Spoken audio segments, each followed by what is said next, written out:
Qu'est-ce que ça veut dire? Ça veut dire qu'une courbe, c'est un ensemble de points. Pour avoir un point, vous savez, pour pouvoir le placer, il faut une abscisse et une ordonnée. La première coordonnée, c'est toujours l'abscisse, la deuxième, c'est l'ordonnée.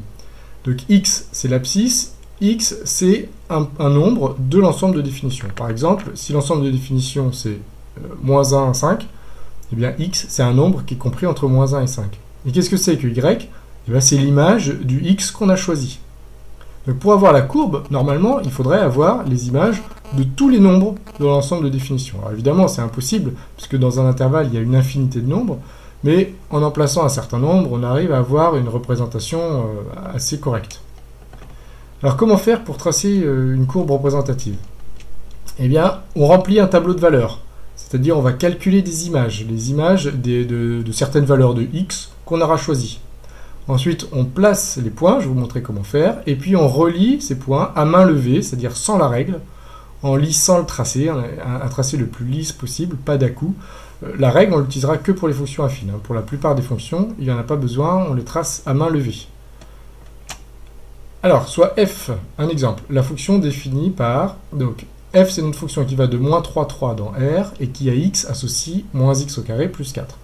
Je vous rappelle que ça veut dire que les nombres de départ, l'ensemble de définition, c'est -3, 3. Donc x est un nombre compris entre -3 et 3. Et son image, c'est -x carré plus 4.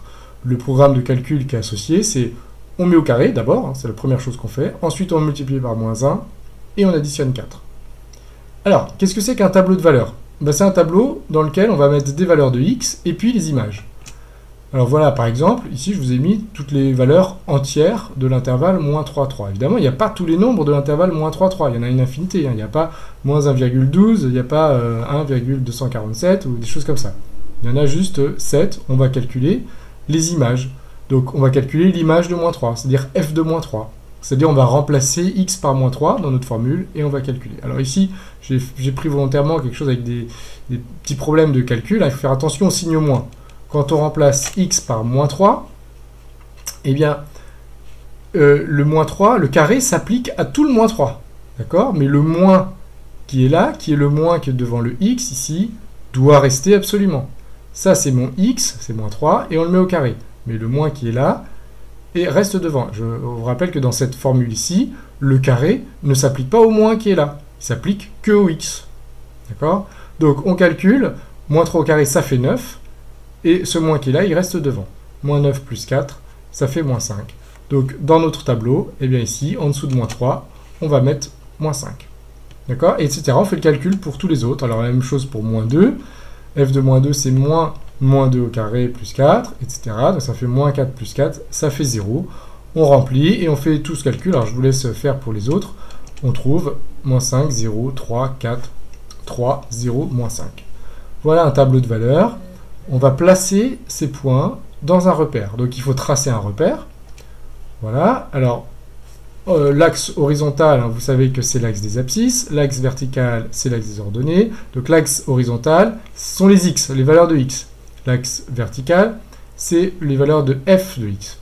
Donc, par exemple, ici, si x vaut -3, f de x vaut -5. Donc on va placer un point ici. Donc vous faites un petit point, une petite croix, pour placer ce point-là. Après, -2, 0, vous voyez ici, -2 et 0.